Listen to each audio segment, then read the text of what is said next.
non queria aquilo para si. Right. Capuzich. Right. Right. So, first of all, if it's not good for me, it's not good for the taxpayer. Sure. And I want to put them in every decision. I want to put the taxpayers first. Welcome to the Bobby Kudo Show, where we dive into the fascinating world of human experiences and excellence. With special guests, real-life anecdotes, and thought-provoking discussions. Get ready to unlock and tap into your absolute potential with your host, manifestation coach, Bobby Kudo. Ladies and gentlemen, welcome episode 89 of the Bobby Kudo Show. It is my absolute pleasure to be in Studio B with Carlos Cesar. Welcome, sir. Mayoral candidate for the Florida mayoral candidacy coming up in November, primaries in September. Exciting times. Everybody's talking about it. I think this is the buzz of the city. And I just want to say thank you so very much, sir, for coming into the studio and taking this opportunity to sit down and tap into your journey. I know that you did other shows. There are other shows out there, and I appreciate the Florida Reporter and what they do. But I'd like to think that we do things a little different here. I think the Bobby Kudo Show taps into the person, the human. You know, you can go on any show you want, and I can take questions and ask you questions. But I think the questions only speak to the ideas that we have, as opposed to who we are and who the actual human is and what that journey is. I will tell you that I feel very close to you. We are both. Well, my mom and dad both immigrated here from the Azores, and both citizens. And I will tell you that I am a product of the American dream. So when I read some of the things that you write, and I've watched a lot of your videos, and I hear you, and it resonates with me because what you have done and what you have achieved, which I'm absolutely proud of you, sir, as an Azorean, that you are in the ring to be a mayor of a humongous city like this. So I'm very proud of that. I'm proud of my heritage, and I'm proud that you're here sitting with me today. And first of all, I want to thank you for the opportunity to come here, and not just to be in touch with your viewers, but to the citizens of Fall River. I will take every opportunity. I will attend any radio podcast. Yes, you should. Show, yes, sure. Because I think I'm a big believer that people, the more you go out there, the more people recognize you, and the accomplishments that you've been doing. Because I'm a big believer, if you run for office, it's because you've been trying to accomplish something through your life. Me, and like you said, coming from Portugal at 21, not speaking English. Well, French was your right. French is your was French because I went to school, so it was a lot easier to understand the French and Portuguese. It was a lot. I thought I was getting the easy way out as a second language, learning the French. Yes. But what I didn't know was that I was gonna end up in less than 2 years. I was gonna after graduating. That was when end up over here, and I needed the English. Right.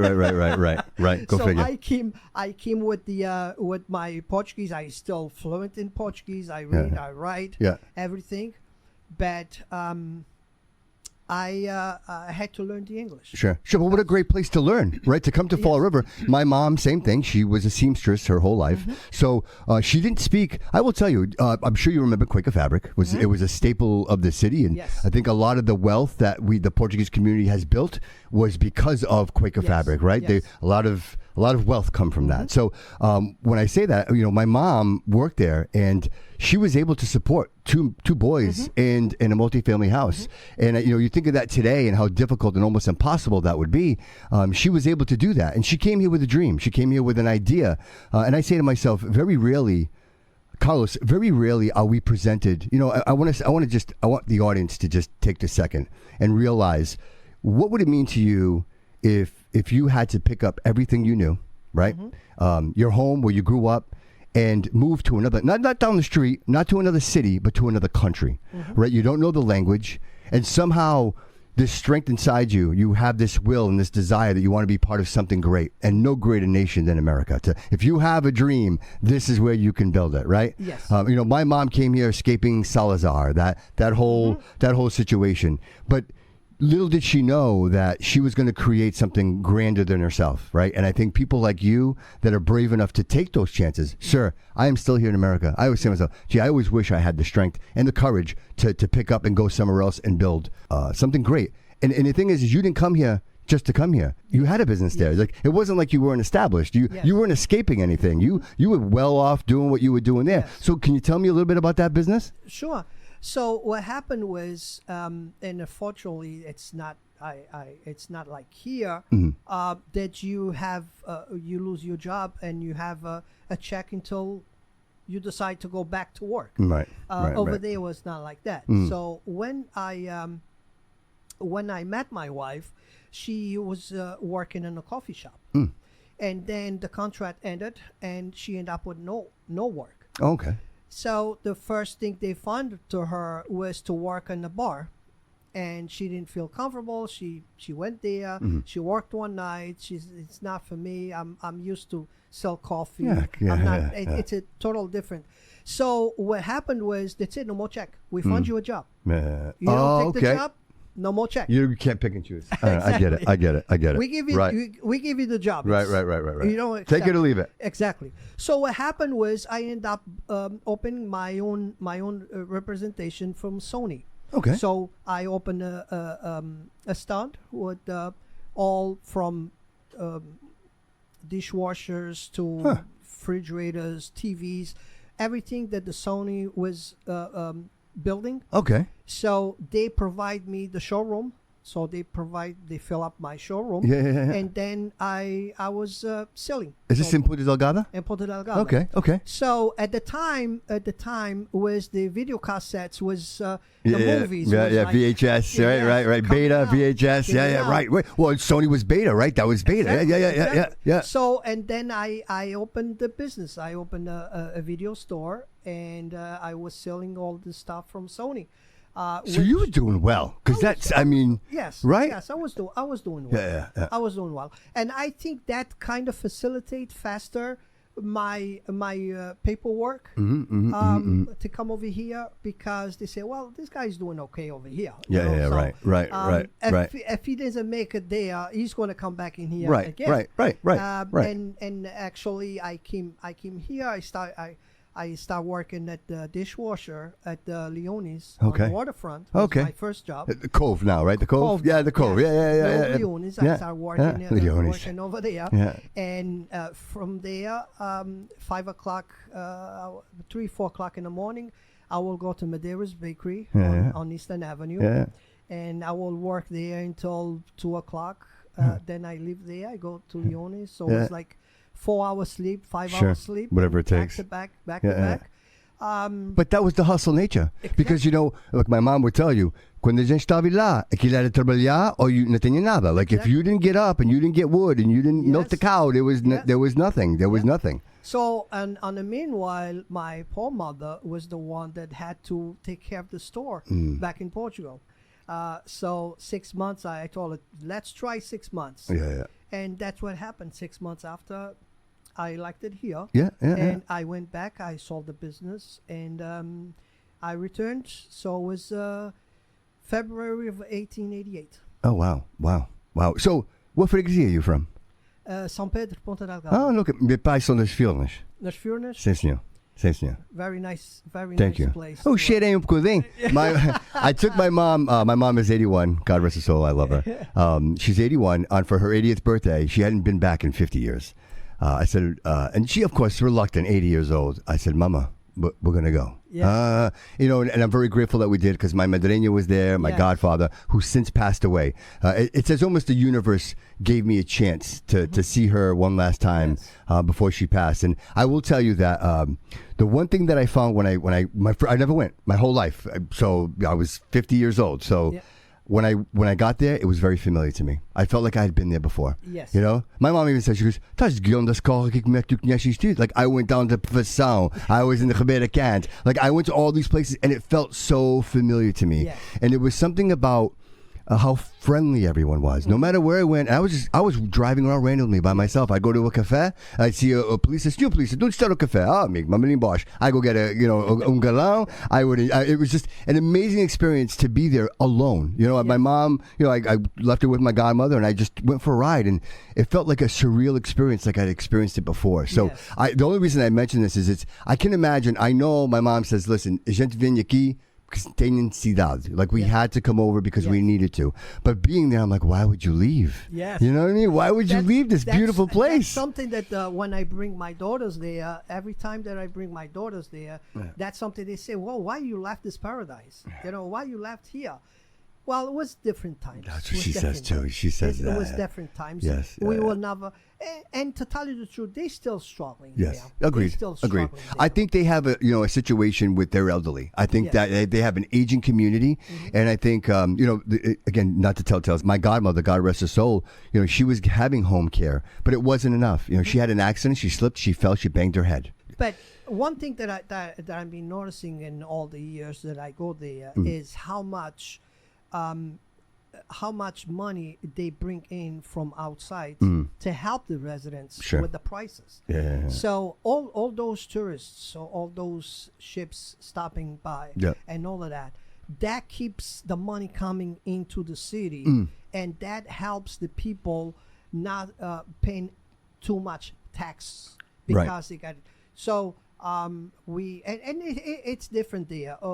You go to a gift shop to buy something, a souvenir to bring here, and here's a refrigerator with beer. Right. Buy the beer, they open at the counter, and you get out of the store drinking the beer. Okay, but that's the culture. The culture's built that way. Yes. But you don't see people drunk. No. You don't see. They're very responsible. No. But they pay €2 for a beer. It's like $2 for a beer. Right. So it's different. You know what I think, Carlos? I think you can't escape who you are. So I think when you're on an island, here in America, if I did something that was grotesque, I could just get on an airplane and go to another place and nobody would ever see me ever again. I can hide.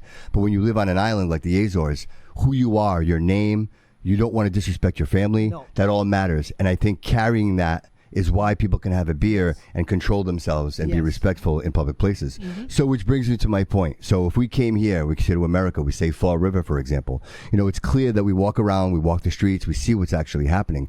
And I feel like it's an absolute clear definition of people just not being engaged or caring about our community. Yes.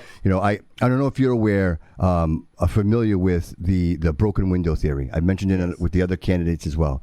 And I find that it's such a simple idea, but also really realizing that it makes all the sense in the world, right? Yeah. So if the room is clean, then everybody that comes into the space is going to respect it because it's clean. Correct. But if it's a dirty room, people throw things on the floor. People don't care. Same idea. Broken window, somebody will break another window. But if there's no broken windows, no one's breaking windows. One of the things that people mention to me every time that I bring people there, as you know, part of one of the great things that I did with the organization that I was a president was to help the elderly and grow so much from trips to the casino into overseas trips. Yes.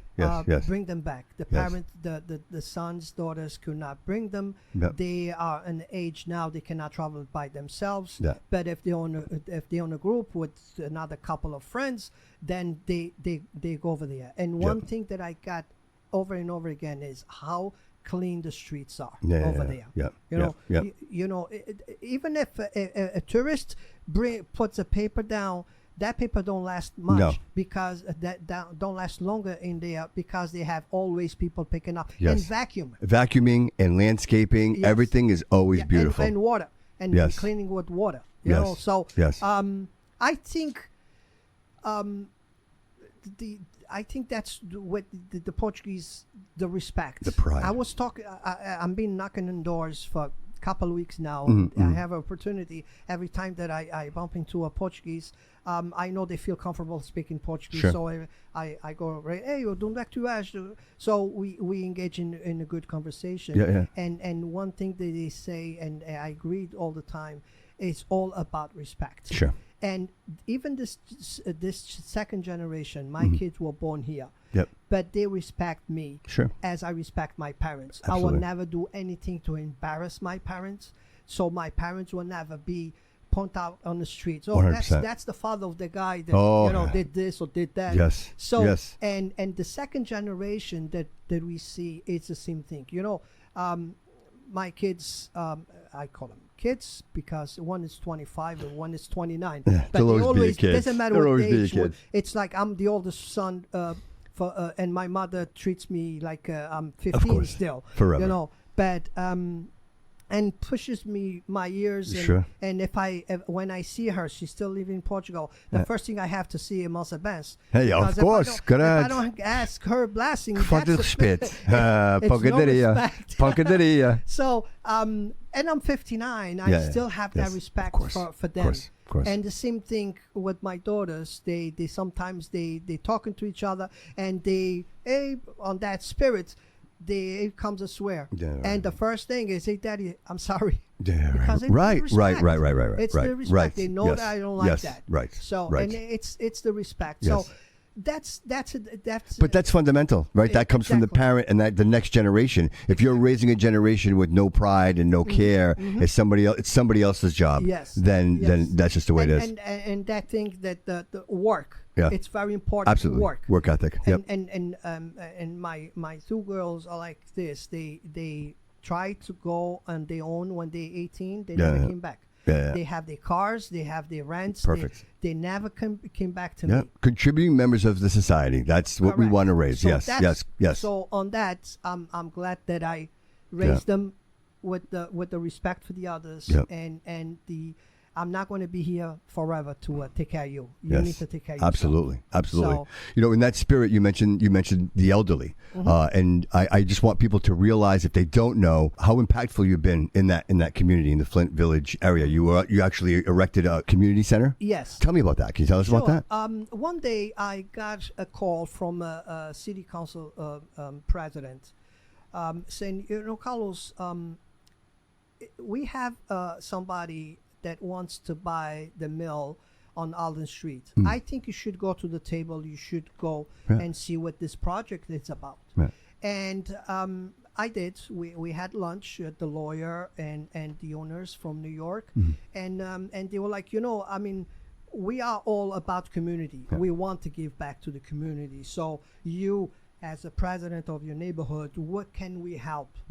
And at the time, I had plenty of conversations with the person in charge of the senior center on the Flint, and we used to do all kinds of help on the senior center. And I remember the place was very old. The carpet smelled bad. Every time the rain, they had to cancel days at the senior center because there were rain inside, like outside. The owner to maintain the building. So I said, here's the opportunity. So we need a senior center. And they, we'd be glad to help you if we get the building and if we go ahead with the project. So it's okay, let's work together. What do you need from me? Sure. From us, they want a lot of support so they could get the tax for the building. Sure. In return, they will give us a free senior center. Oh, wow. So right now, we have a 6,000 square feet Oh, senior center, wow. brand new kitchen, which we serve. The senior center there serves 60, 70 meals. Come on. One every That's other amazing. day. That's amazing. It's amazing. Yeah. And the cost at this to the city is $1 a year. Oh, wow. Oh, wow. Oh, wow. They have to get it. Of course. So it was $1. That's amazing. That's amazing. And you negotiated all that. I negotiated. And that's important. People need to know that, because the next mayor of the city has to be nimble, has to be able to negotiate. I think that's so very important. Carlos, I'll tell you this, man. There's low hanging fruit everywhere, right? We can the homeless, easy, right? We see it every day. The streets, the condition of the city, we see it every day.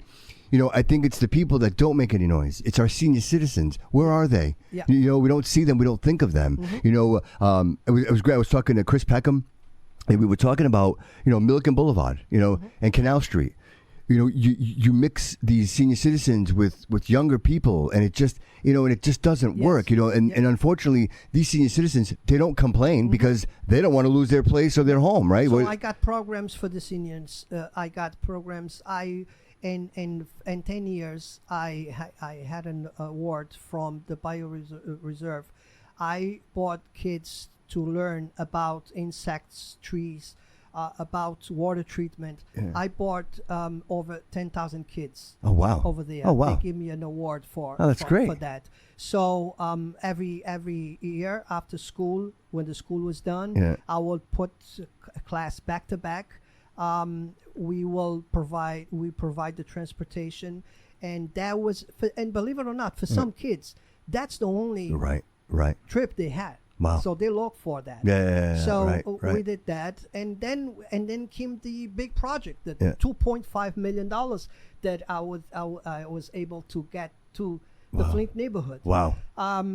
One day I called Ken Pacheco. He was in charge of the trash and water. So I called 4 or 5 friends into Father Travasos, and I knew that park had a water pump for the neighborhood on that park. Yeah. So I called them there and I said, you know something, I can see here something with water to entertain the kids. Something with water. Yeah. So my friend Alima, that already passed. Rest in peace. Yes. He designed the project for us to send to the state. Okay. Project was beautiful, with all the soccer fields, with the water. Deval Patrick. At the time was the Patrick, right? Yes. I'm trying to think of the date. Yes, so I'm trying to follow along. Yeah, go ahead. Yeah. So we sent that to be approved. Yeah. But a month after, we got an answer, and Ken Pacheco called me. He said, Carlos, here's the conversation that I had with the governor. He told me that unfortunately he doesn't have money to renew to fix parks, but he saw something very interesting on that plan that Al Lima sent it, and Al Lima always thinking in advance. So what he did was, and I still have a picture of the plan, he put right on the back, right on the top, the bike pad. Okay. He put right on the top the bike pad. Yeah. And then Ken Pacheco said, you know something? But he said that out of the $11 million that he has to put a bike pad in Fall River, which got approved, and the money is there. Yeah. He's going to take $2.5 million. Oh, wow. And he's going to put it to fix the That's park. Amazing. That's so amazing. So, how great is that? And this is all stuff that you can Google on Facebook. Yeah.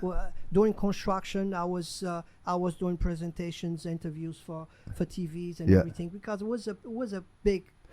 I tell you what, Carlos, those are such noble things, and unfortunately, there's no way to track it, right? But when you think about it, you say to yourself, all the children that are going to spend summers at that water park, they're not in the streets, they're not sitting at home playing video games, they're not, right? So it's like one of those things that it's impossible to measure, but the good is there. Yes. It's contributing to the community to make it build a strong community. Yeah, another accomplishment that I remember. We had a weekend where it was like 2 or 3 robberies on Pleasant Street. And I called... What are they stealing? There's nothing on Pleasant Street. Stores. There's nothing there. But the option, it was on the radio, was like, it's a lot of crime on Pleasant Street. I will never walk on Pleasant Street.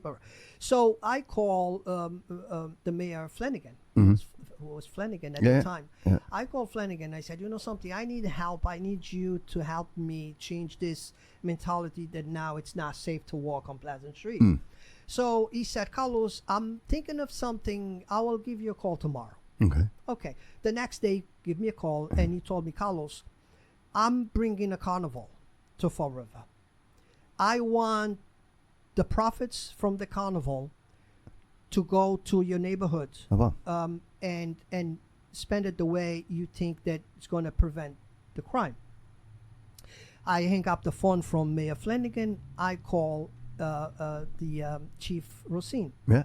I said, Chief, if I got money, how can I best use the money for the crime on Pleasant Street? I mean, go to the source, right? What a great idea. I mean, amazing. Instead of going through the bureaucracy of a bunch of, like, go right to that. I love that. I love that. I love that. I'm man of action. I love that. So he said, Carlos, I'm going to be very frank with you. If you get me the money, I probably can put one extra cop on the streets, maybe for a month, 2, depend how much money you're going to get. Yeah. But we have no cameras. So if you could provide us some cameras, that would be very, very good for the city. It makes sense. Somebody's just sitting there. They can watch the whole area. So I talked to the carnival guy, very, very nice person, still in touch today. I had lunch with him just a couple of weeks ago. Yeah. And I tell him, you know something? I know it's expensive. A carnival can be expensive for a parent that has 5 kids. Sure. You know, so what can you help me with besides give me a donation? Yeah. He said, well, let's do this. I'm going to put all the kids can come from 3 to 6 for free. I'm going to, you can print bracelets. Okay. So every school, I personal delivery for every kid went home with bracelets. Wow, no kidding. For free to the carnival. How did I hear this? How did I not hear this? So I deliver for every school. I handle all to the principals the thing. The end of the carnival, we did a press conference, and the carnival handed me a check for $15,000. Oh wow. I got in touch with the chief. I said, Chief, I have $15,000. What can we do? Yeah. So we went through the cameras. We bought 3 cameras at $3,500 each. Okay. The cameras were so good that the officer could see from their phone. Oh wow. So we had. So you got the detail. internet. You got that HD detail. Exactly. Right. So we, besides the 3 cameras, we had to pay the whole year for the wireless monitoring. internet. Yes, right. So they could get access to the cameras. Makes sense. A month after, we got a lot of drugs out of one house. Wow. And guns out of one house. That's because you could see it. You could see it. Yes. So one day, the chief asked me to come by the station and for to see. So I saw where the cameras was installed, and they said they saw this guy. They saw this guy that they will never know that because we don't install them. Right. We have somebody install them for us. Yeah. So so we got all the data that we need, and when we see that we're gonna catch the maximum out of that address, we go in. Oh, wow. So it's wow. I mean, I'm being. That's such a cool story because nobody knows how that happens, right? Exactly. So somebody read in the newspaper, big drug bust, and they collected drugs and guns, but nobody knows how it all came to be. You know what I mean? What a great story that, helping out the children and having the kids enjoy their afternoon for free was, right, the catalyst to cleaning up the neighborhood. That's amazing, Carlos. That's amazing. Yes. We were able, and always with a team of friends. Sure. Sure. We have a lot of. This city, it's so lucky that we have a lot of citizens that they don't want to get paid. They want to help. Right. And I was so happy that every idea that 30 years after, probably another event that you never heard about, a rodeo.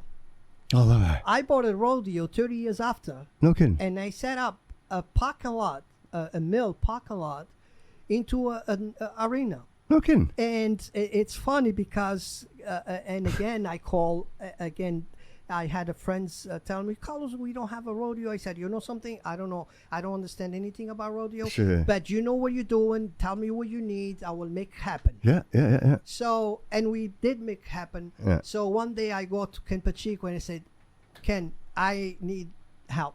And he's like, oh, Carlos, what's now? I said, well, I want to do a rodeo, but I need dirt. I need a lot of dirt. Right. And he said, no problem. We're gonna help. So he started truck after truck after truck. So we set up a parking lot into an arena. And when was this? Oh, this was probably, I will say 10 years ago. Well, we got to do it again. We got to do it again. I had 45 vendors. Oh, wow. Wow. Tents. I have pictures. I have videos of that that was a great event. Yeah. But because somebody knows about something, and I was able to work with them and put it together. Yeah, absolutely. But from all the rodeo, yeah. the funny part is when it was time to take the dirt out, I go again to Ken Pacheco and I said, Ken, we have a big problem. That dirt, it's dirty. That dirt, with having all those it's not clean dirt. It's dirty dirt. Yeah, it's dirty dirt. And he looks at me very calm and he said, Carlos, you don't know how much I need that dirt. I said, with all fertilizer.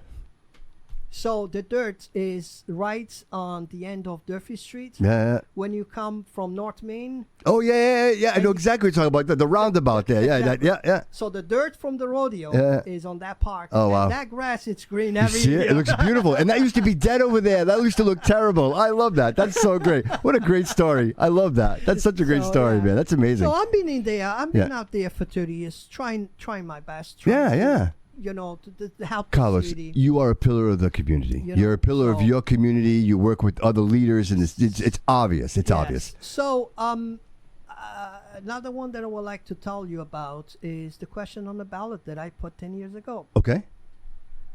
So, and let me bring you a little bit back. At the time, we bought brand new trucks. Mm-hmm. So the city bond $7 or $8 million to buy new trucks, because one of the employees fall from back the truck and hurt himself. Yeah. So the city didn't want to be liable for no more. So they purchased brand new trucks. Sure.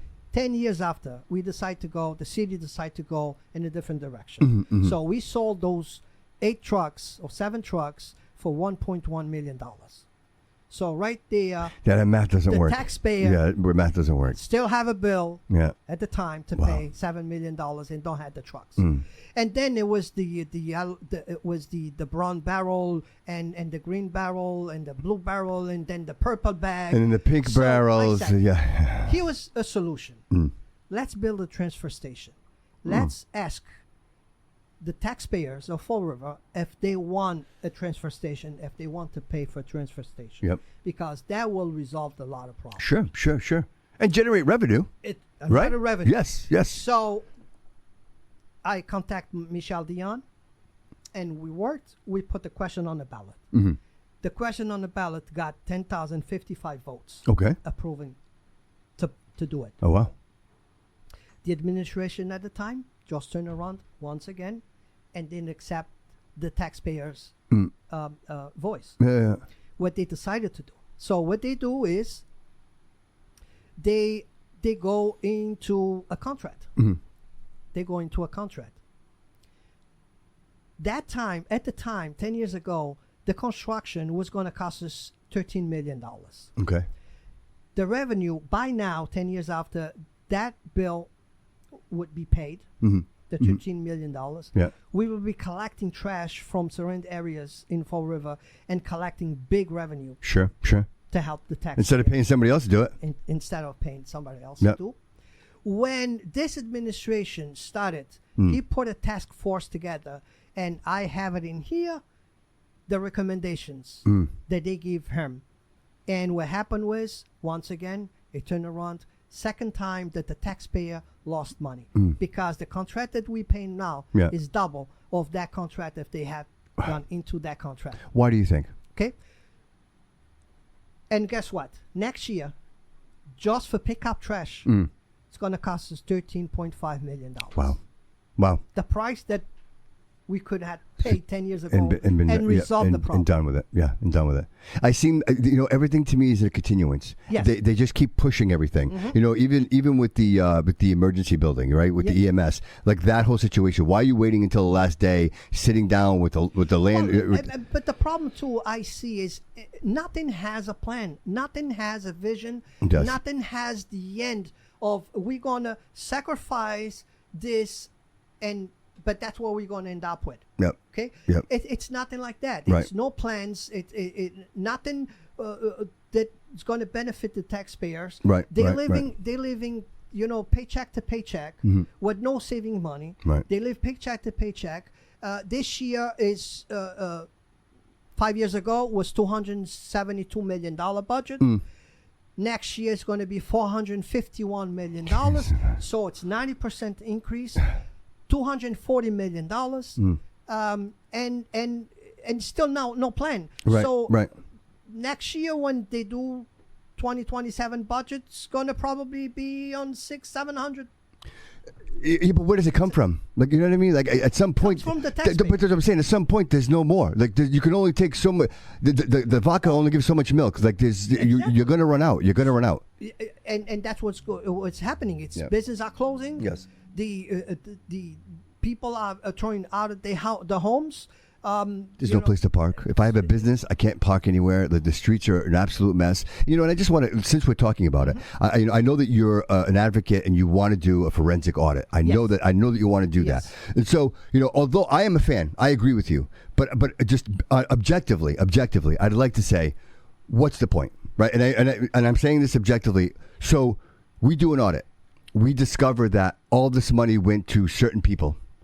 What are the consequences? Carlos, what are the consequences? Because we see this happening over and over and over again, and we find out the truth, and it hurts so much because we do nothing about it, right? So we know they're doing the wrong, and then they get away with it. Accountability, okay? If you did something wrong, I'm not going to move your position to another position, hide you under a desk for a year so people don't remember you anymore. Right. No.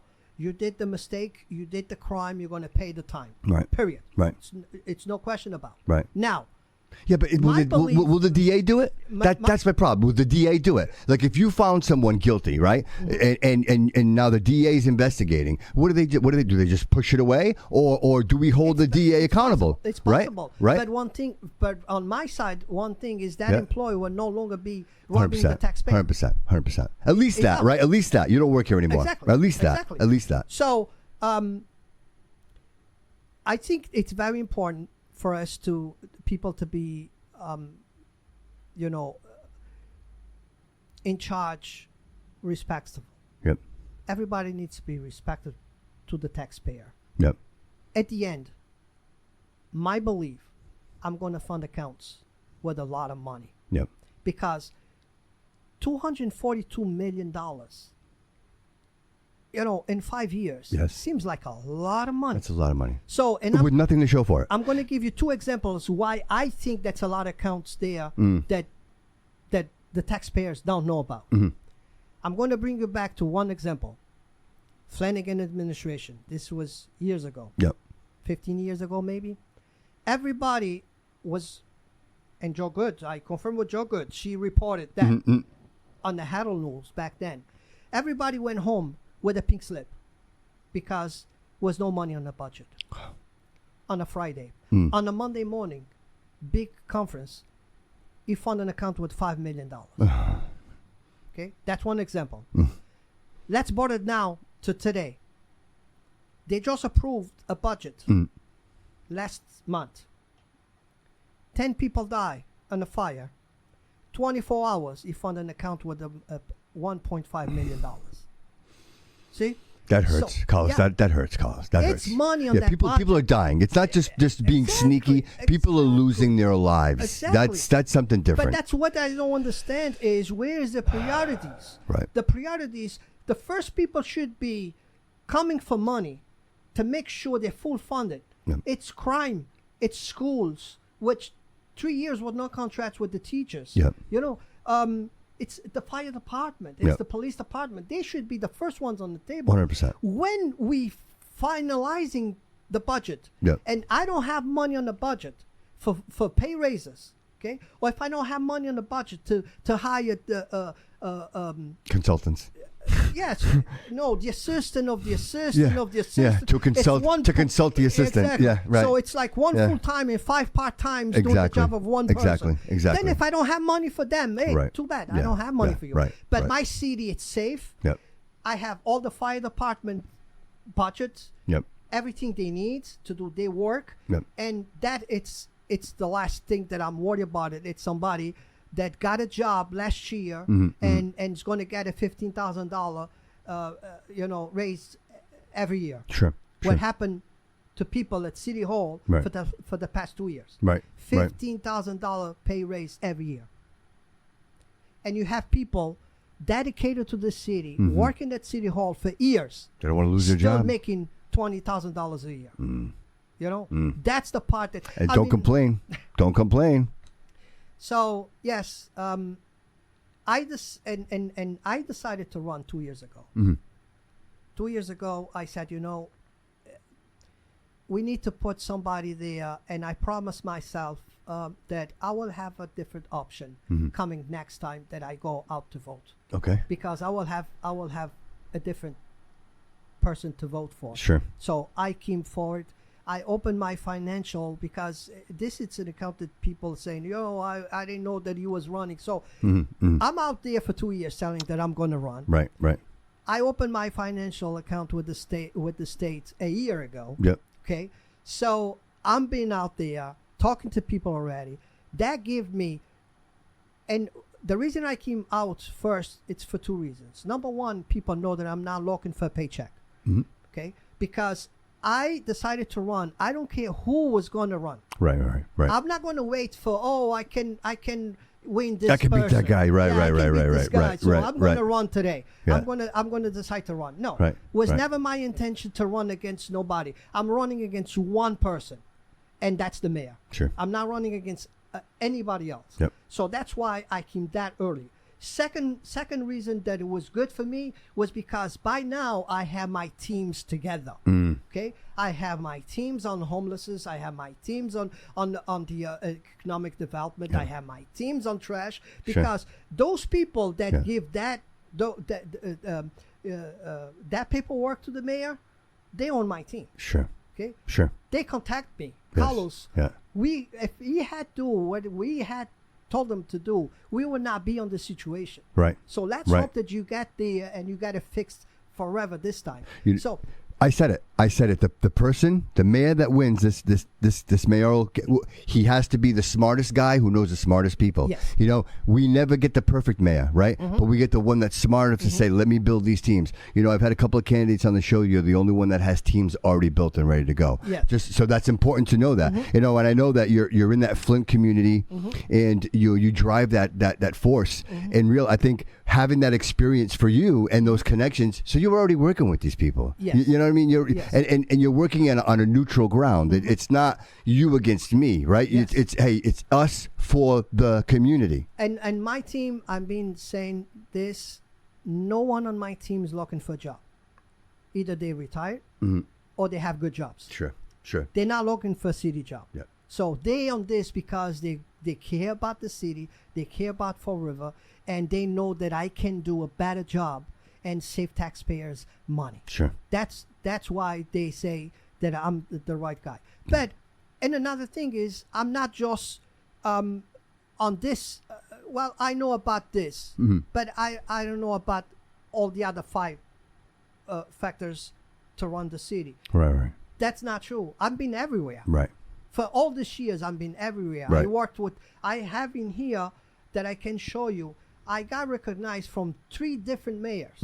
I have citations from 3 different mayors that they recognize my work on this community and how much I do for the city. Yeah. I got everything from the from the police department all the way to the state house citations, because years ago, I don't know how many years ago, I was nominated the neighborhood hero. So I got a bunch of citations. And a lot of things, a lot of organizations try to recognize me. I never go. I always send somebody, because I don't like to. I always say the people that do the most say the least. That's how that goes. I try. That's why a lot of this stuff, it's not out there. Yes, right. Because they don't even know that I was. Carlos, that's why you're here. That's why you're here in this studio, because people need to be aware of these things. People, we have these pillars of the community where, I think one man does the work of 10, right? Because we have to, because you have to. It's the same reason why I'm here, because I feel like there's a calling. I want to help my community. It's not about money. It's not about fame. It's about being a voice and saying to myself, you know what? My children are here, and one day I will expire. What's my legacy? What am I leaving behind? What are we leaving behind, Carlos? And if we go back, I didn't at the time. I didn't even speak English. I was already involved on the on fundraisers for the Hawthorne. I don't know if you remember, on Bay Street was the last place for people that were going to pass with cancer, and the families could not take care of them, so they will place them in there. So we raised thousands and thousands of dollars, and I was involved just entertaining. I was not speaking English, but they were putting shows together. The ladies at the shops will sell tickets, sell cakes and malasadas. So to raise, and then at the end we will do one show with Raul Benavides. Of course. Rest in peace, Raul Benavides. Yes. Raul Benavides. I was pretty much a clown for him. I went to stage like 5 times doing the show. I would go backstage, change, and come back again, just to entertain. So I did that. The crazy man. Then we did. I got contact. Fire just burned down a Portuguese marching band place on Bafford Street. So then I became the president. So we raised money. I did big. Is this at the Banda Nutrition de Luge? No, Banda Suriana. Suriana, okay. Then we did shows. They lost uniforms. They lost instruments on the fire. So they came for help. I got involved. We did cruises on Bay Queen in Bristol. Oh yeah. To fundraise money for them. And then we did a Christmas show. We did a Christmas show with Ed Limber was singing with the band at the last at the end of the show. We raised money, so we got new uniforms, we got new instruments and everything. My job there was done. I moved to the next one. I was the vice president from the Sociedad Cultural Lusitania. Right across from the court. We used to have that building there. I was there for 10 years. Then I moved from there into the Flint Merchants Association. And then from the Flint Merchants Association into the Flint Neighborhood Association. So, I mean, I've been out there trying. But Carlos, this is all driven from inside you. Like, you know what I mean? Why do you do it? You know what I mean? You came here from another country, but you didn't just come here to live. You came here to explore, to make it better. And I'm here. I love this country. How can we make it better? To the point where I will tell you, Carlos, I love my community. I support my community, but I've never thought saying, hey, I'm going to run for mayor, because I've always thought it's such a huge, monumental task. And one of the reasons that I'm running for is for all these accomplishments that I did. I lost a lot of good accomplishments because I didn't have the power. Right. If you had the pen, I remember when Harbor Mall closed down. I sent emails to developers for a water park. For waterways. I contact waterways and I love that outside thinking, man. I love that. Yeah, I love that. Right. It's been a year and the place was closed.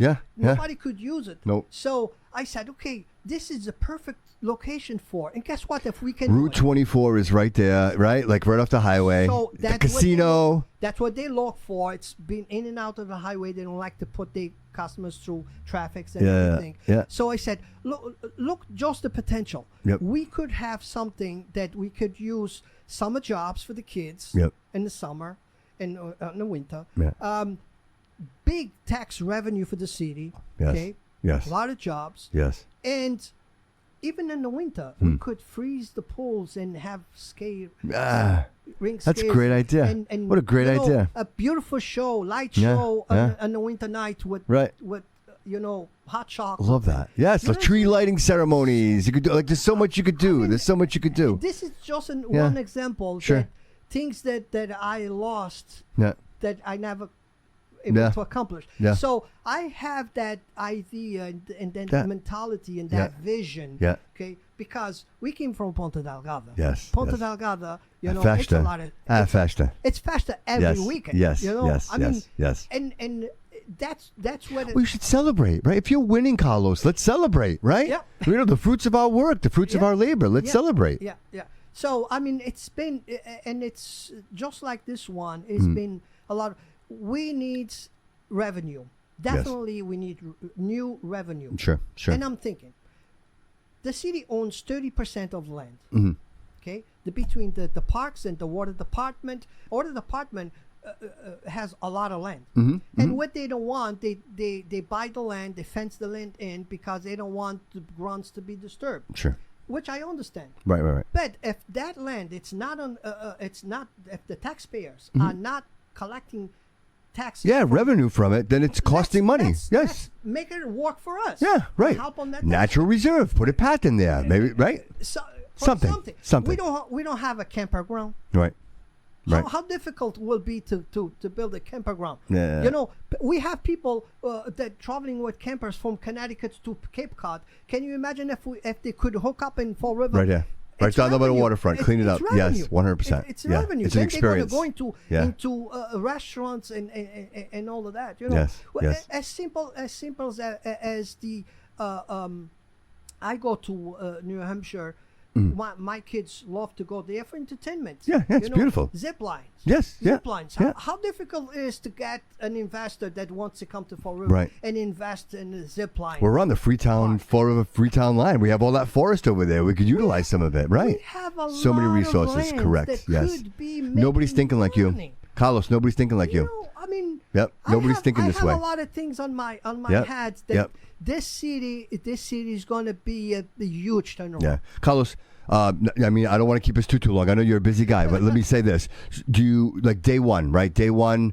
You are the mayor of Fall River. What is the plan? What are you hitting first? First would be we need to know how much money we really have. Yep. Because forensic audit is going to be my first thing because I truly believe that we have a lot of money there that we can not cut tax on the taxpayer, but freeze them. Sure. Freeze them. Let's see how much money we can save the taxpayers. Sure. And put it back on your pocket. Yeah. Between new revenue and money that we're going to fund on a budget, $240 million in 5 years. It's a lot of money. Yeah. Right. Okay. I believe that we can turn the city around. Sure. You know. And try new stuff. Yeah. Whatever we're doing, administration after administration, whatever they're doing is not resulting. Right. We're getting worse and worse. Right. We need to put a stop, ARPA. turn around, and try something different. ARPA? Yeah. Yes. $87 million. Where? Yep. So we need to try new stuff. We need new ideas, and we need to turn the city around and put the taxpayers first in every decision. Sure. Because if it's not good for me, it's not good for you. It's not good for the taxpayer. And everything that I've been accomplishing till today is like this. If it's not good for me, it's not good. I'm not going to sell it to nobody else because it's not good. Right. It's one thing. If it's not good for you, it's not good for anybody, right? Correct. Right. So, right. Because at the end, I will get blamed because, you would. Eu não queria aquilo para si. Right. Capuzich. Right. So, first of all, if it's not good for me, it's not good for the taxpayer. Sure. And I want to put them in every decision. I want to put the taxpayers first. And my plan is to put money back on their pocket. Okay. Because they're the ones that deserve. They're the ones that most of them work their entire lives and they've seen everything going down. Gone. So I had Chris Peckham in that chair, and he is an advocate for the incinerator project. What's happening there? And I be honest with you, like I've been my ear to the ground. Like I try to listen, and I haven't heard anyone else talk about that. And I think it's so very important to realize what has happened there. And I like to mention it because it'll absolutely be important. If you become the mayor of the city, that. How we manage that. I know there's a push for the $16.9 million. They want to bury it. They want to build things there. But I also feel that the citizens that had bought and purchased properties in those areas, they have a right to know. Yep.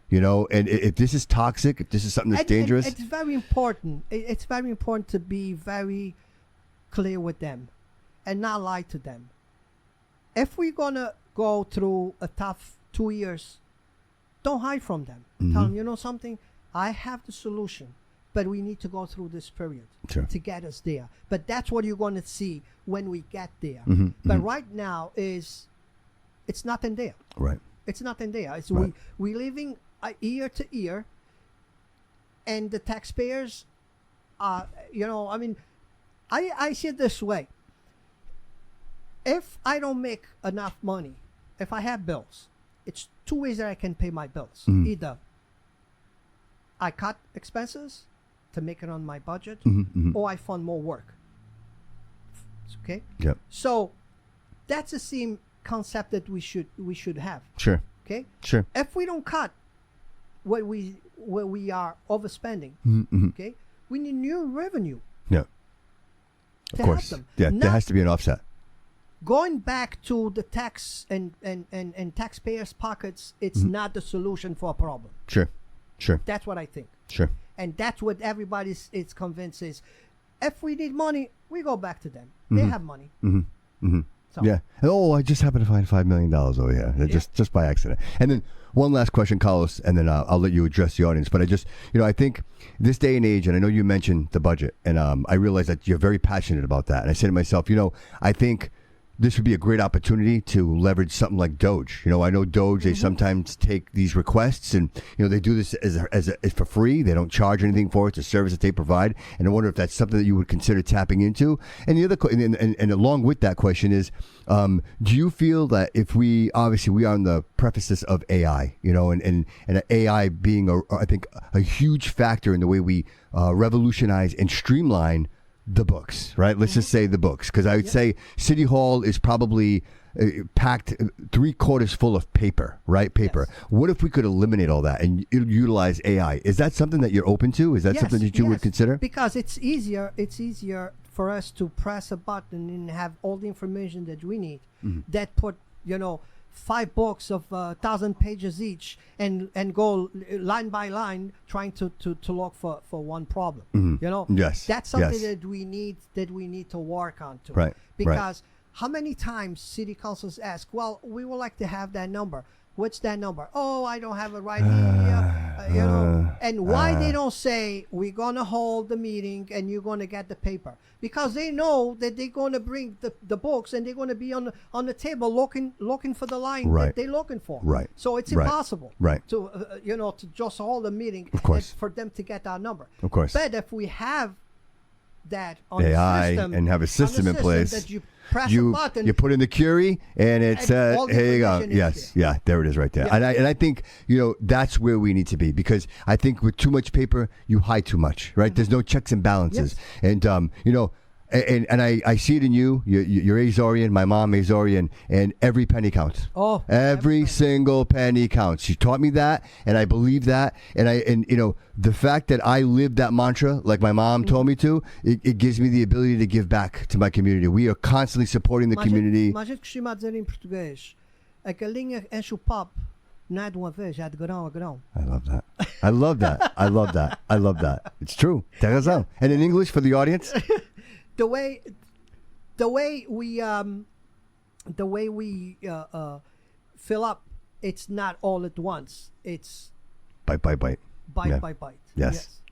Amazing. Carlos, it's been such a pleasure to have you here. I tell you, I enjoyed all the interviews, but I feel a connection to you, sir. I'm very proud of you. I'm very proud to know that you're from the Azores. I love my culture. I love my country. I am very proud of my family. My grandparents came here. My mom came here. I grew up in the house across the street, my vavo and my vavu.